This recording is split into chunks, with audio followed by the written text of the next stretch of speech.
हमारो अंगनवा चारणवा पूजब दुर्गा मैया के सुन लागतावे।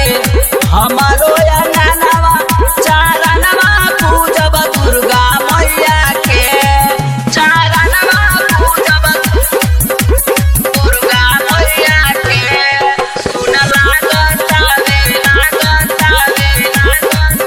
हमारो अंगनवा चारणवा पूजब दुर्गा मैया के।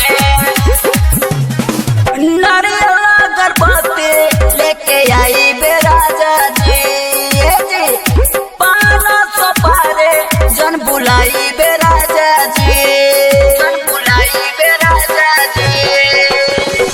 नारियल अगरबत्ती लेके आई बेराजा जी पान सुपारी जन बुलाई बेराजा जी। पूजा कर चना रोड़िया से सुन लागतावे। हमारो अंगनवा चारणवा पूजब दुर्गा मैया के सुन लागतावे।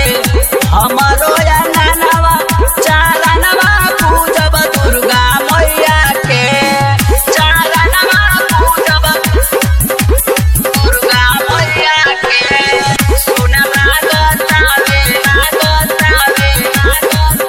हमारो अंगनवा चारणवा पूजब दुर्गा मैया के। चंदन लोग बात सुने